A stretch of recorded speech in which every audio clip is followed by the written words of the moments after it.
Hello and welcome, Inspired Podcast community. This is your new episode. It's a special episode. My name is Caroline and I have two guests today, right? My guests today are Emma Lloyd and Yas Grace. Welcome to the Inspired Podcast. Thank you so much for We're having so glad us. to be with you. Wow, so amazing. And I would like to introduce you to the audience, of course, first. Mm, Yeah, you are master coaches and founders of Conscious Success, a company dedicated to helping high-achieving women redesign their careers for greater freedom and fulfillment. Both Emma and Yas transitioned from high-powered but unfulfilling jobs to careers they love. Together, they've guided hundreds of women through the Conscious Success method to reclaim their dreams and build thriving careers. Once again, welcome to the Inspired Podcast, Emma and Yas. Thank you so much. So amazing. My first question, and I'm excited and curious who is going to answer first. Of course, it's like a premiere, if you call it so, and I'm so happy and honored by your presence today. My first question, what inspired you both to create the Conscious Success method, and how does it help women transform their careers? Sure. So I can take that one. Yaz and I had different, but I think similar stories where we were very high achieving. We climbed the corporate ladder. We achieved conventional success only to hit burnout and to realize that it did not feel very good on the inside, even though it may have looked good on the outside. And when we both had our respective burnout journeys, we didn't really know where to turn to figure out how to move through it, how to feel better, how to design a career that actually felt good, right? And we kind of had to hodgepodge different methods and modalities and coaching and therapy and career coach, all of that together to find our way forward.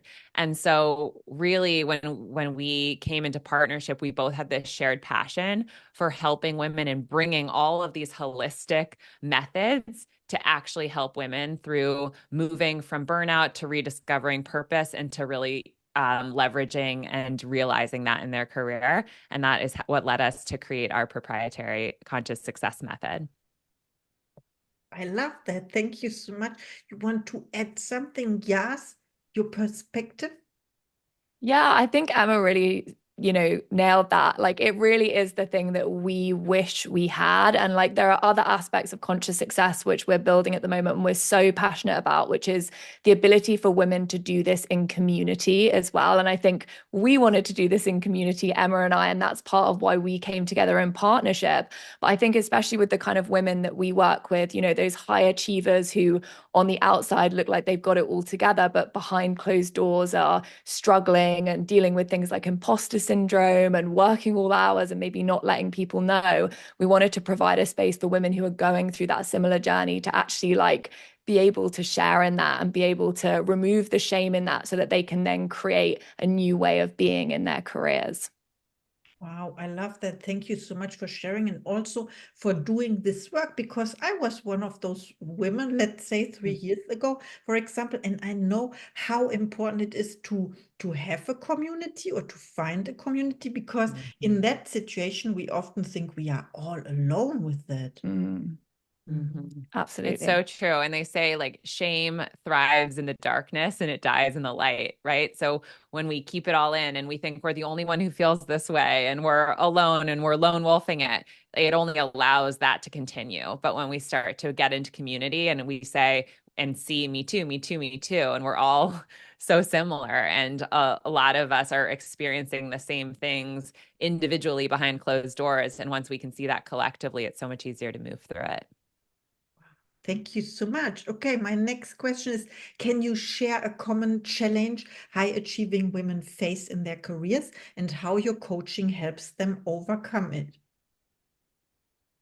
Oh, there are so many in here. I guess the core challenge, our brand is obviously all about conscious success. And it's going from that place of like conventional success and all of the conditioning that comes with that. And I think we really work with women at almost 3 levels of conditioning, which is conditioning at the mind level, which is all of the expectations as high achieving women that we place on ourselves. And, you know, many of those are dictated by the role models that we see, which, you know, especially in times gone past, and thankfully a lot of that is changing, is male role models who, you know, operate in perhaps, you know, less emotional, always linear and more competitive and all of these kind of ways. And you know, we see these examples and it puts this extra pressure of we have to be someone that we're not in order to succeed. And it creates a whole paradigm about, am I therefore good enough? And there's so many other paradigms we operate in, you know, things like hustle culture and like you should be working all the time and what it means to be successful. And that's just at the mind level. And then at the body level, this conditioning goes really deep, which is, you know, we store in our bodies all of our experiences from the moment we're born to the moment we go into the workplace. And so many women we find are really burnt out, which Emma shared as part of me and Emma's journeys. And so much of that comes from not only all of the stress and, you know, trauma, big or small, that you've built in your body, but then all of the things that are added to us in today's modern working world of like the level of notifications. Like we were not designed to be in the types of environments with that level of stimulation all of the time and the level of stress that women are under in the workplace. So that's conditioning at the body level. And I think the third level is also conditioning on the energetic level, which we talk about, which is, you know, if we're lucky, this may happen to us, but most of us aren't taught from a young age to follow what truly lights us up, and the school system doesn't individually help us to understand like what are the things that light us up versus what drain our energy. So yeah, to summarize, I think the key thing we work with women on is the conditioning at the mind, body and soul level, that's creating an experience of work and career that isn't truly feeling good. Yeah, and I'll just add on, I think the wider the gap between what we call the conditioned self, so it's all that programming, all of society's expectations, all of the shoulds of who we think we should be to be safe, loved, belong, worthy, right? That's the conditioned self. And then there's our conscious self. There's who we truly are, who we came into this world as, who we're meant to be, the work we're meant to do. And the bigger the gap between the two, the more stress we feel in our bodies and in our nervous systems, and the more we burn out and the more unhappy we feel in our lives, no matter how much external success is achieved. And so our work is really about deconditioning, coming back to who you truly are, your conscious self, and then rebuilding from that place so that, yes, you can have external success, but also it gets to feel good and it gets to feel easeful because you're actually just being who you innately are and you're sharing the gifts that come naturally to you. And in doing that, you get to flow, you get to be present, you get to be connected. It doesn't feel like you're efforting your way through life, which also leads to more burnout and dissatisfaction. So we've really landed on what we think is a totally transformational approach to true success. And we define true success as success that feels as fulfilling and free as, you know, it might look on the outside.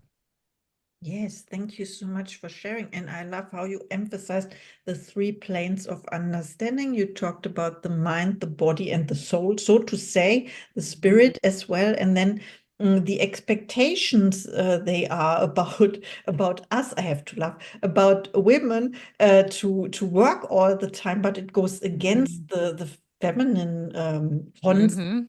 To say the receiving part, right? We have to relax or allow ourselves. I know you did not use these words, but this is what But we do use those words, the Yeah. feminine, the masculine energetics. And I think you're on the exactly what we teach and we love to talk about too, is that all of us have feminine and masculine energetics within us, right? There's the doing and there's the being. There's the like giving and the receiving. There's all of these. And we're supposed to have that equilibrium between the two.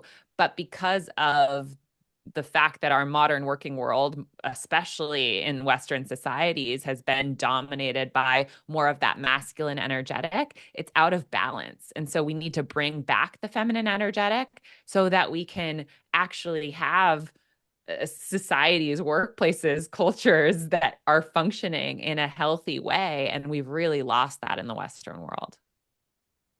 Absolutely, yes. I love how you talked about the the balance of the two, that we all have the two energies, and to combine, align, and or realign, reconnect, and also bringing in, I like the word harmony, to harmonize again, because I was in a previous episode, I was talking about balance, and balance always means that something is up and the other side is down or something. So you You're relocate. never really balanced, but there's this like constant, whether you call it counterbalance or harmonization, it's allowing both to coexist. And sometimes one is more needed and we call on that, and sometimes another is more needed, but being able to access all of it and consciously choose what's required in the present moment.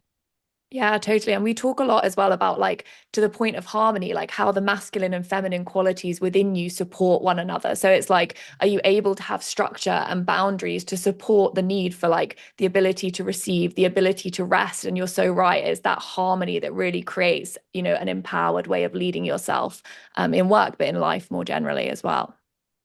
Wow, thank you so much. Now I understood what you said earlier about I have to laugh because there's I learned something. It is the holistic approach you are, because every time I feel joy when I learn something. Ah. So I'm very happy about that holistic. You talked about that, and bringing the energies back together, let's say, or realizing that it is the two and not pushing something away. I would say reintegrating maybe in the workplace as well. And of course, I have another question for you, and it is, how did your personal journeys through burnout influence the way you coach and support other women in finding career fulfillment? Well, I think we see just so much of our, at least past versions of ourselves in the clients that we coach. And so I think being able to really meet them at a deep level of like first being seen and being able to create that safety, right? That's so important. And nothing changes with criticism, it changes with compassion. And so really understanding and having so much compassion for these women at that level, and then really being able to, as we've discussed, using these frameworks and sharing our stories and building community where we get to start to bring women back into connection with their true selves. And when we start to trust ourselves again, and we actually trust that, oh, when I'm feeling this way, it might be because it's actually out of alignment. It's actually not harmonious. There actually might be an action that I need to take here. And then they take that action, that builds more trust. And it's like, oh, that feels better. And we just incrementally do that. And we kind of can Marie Kondo our lives, for lack of a better word, or Marie Kondo our careers. And we bring women back into that sacred connection with their inner knowing. And from that place, like, I think it's much easier to move through things like imposter syndrome and all of that, because again, we're not doing the shape shifting, we're doing a deep listening and a deep trusting. And so that's really how we meet women where they are in burnout and gradually help them to come back into that inner connection. And then we get to say, okay, you've already climbed one mountain, we've taken you into the valley between the two. Now, from this connection to that innermost self, where do you want to go from here? And how do we support you with the strategy, the action, the frameworks, the actually doing to rebuild in that alignment.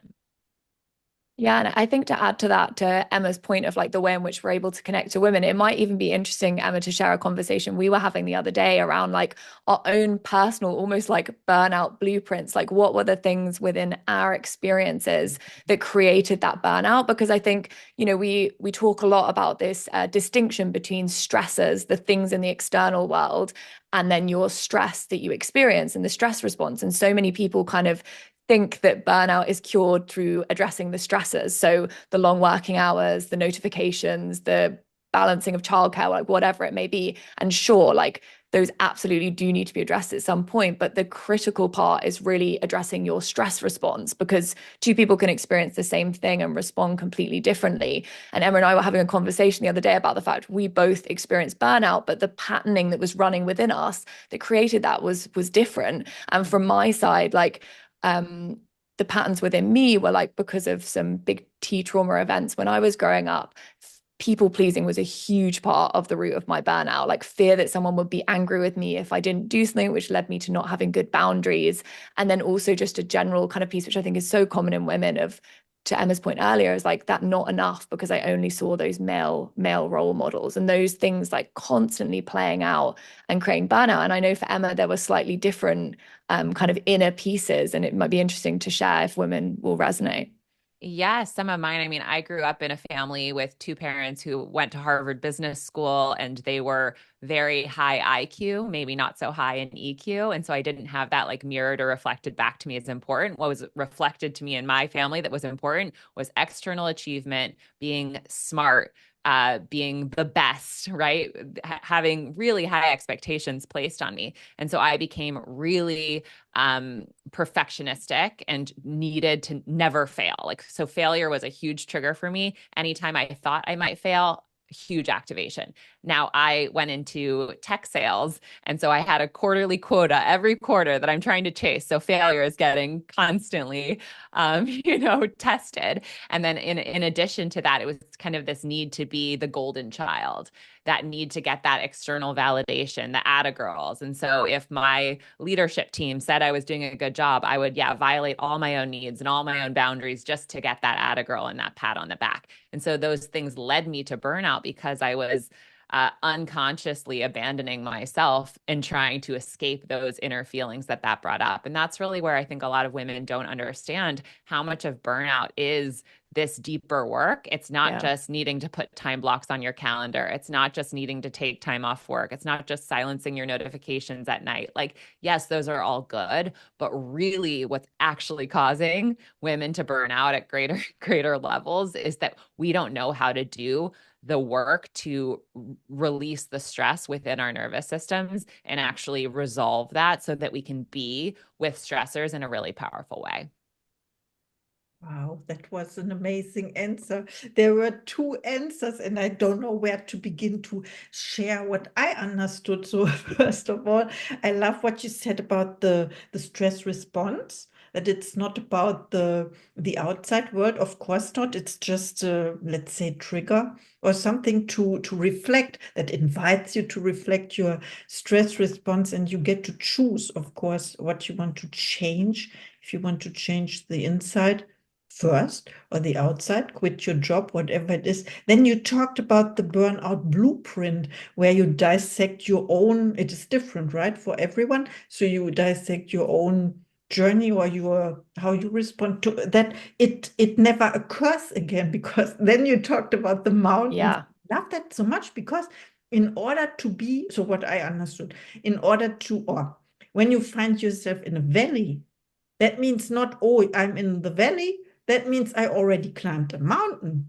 I never thought of it that way.